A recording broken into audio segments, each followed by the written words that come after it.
Trong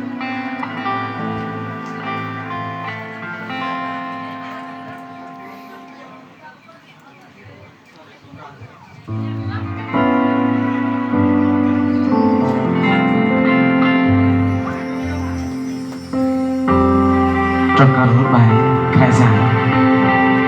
cả yếu in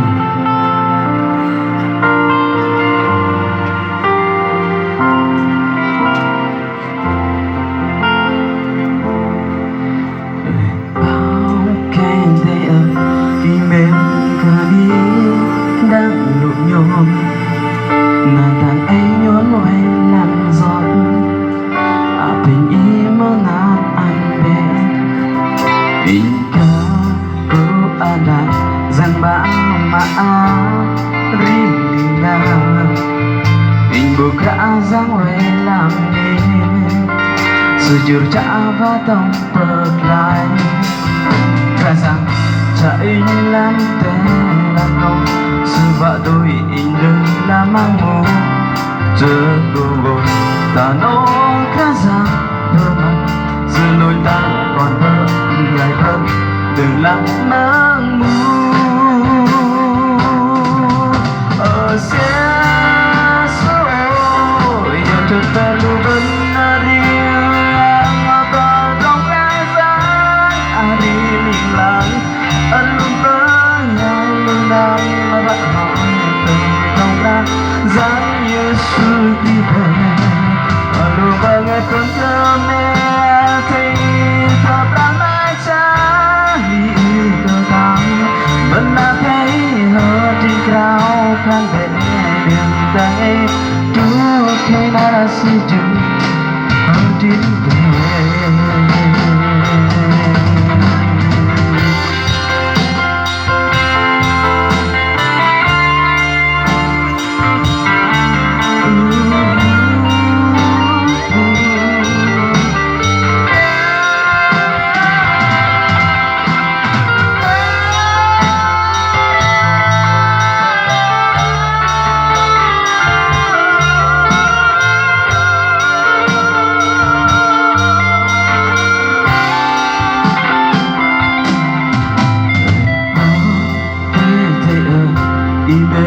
cờ đi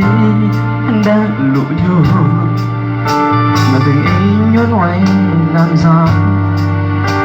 tình ý mơ nát anh về tình thơ cô ana rằng ba ma riêng là tình ý ơi là ý sự trừ trả và tông bật lại cái rằng cha ý làm té đang mong sự hoa tôi đừng là mong mù vợ câu cội ta nó khá gió tôi bằng giờ lối thăm còn vợ ngày thêm đừng làm mang mù ở xa xôi chờ về lưu vấn riêng ta trong ra xa đi nào anh ngàn đôi năm mà rạ nói từ trong ra dáng như xưa khi về anh lúc ở ngày phương gần nghe thấy tâm ra mang trái thơ tâm vẫn là thấy hờ trên cao khăn về đường tay chúa khi đã di chuyển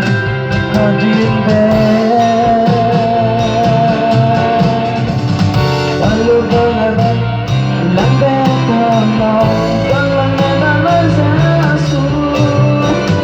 cho tôi con thơ nghe vẫn quay ra sự lúc tao đi đâu vẫn đời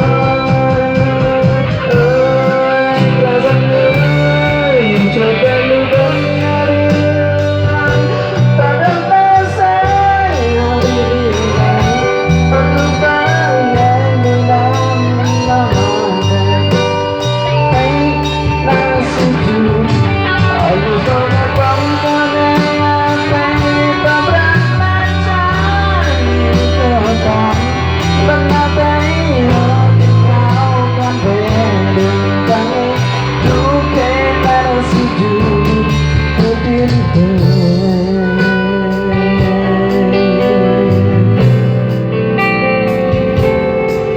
thuyền bé.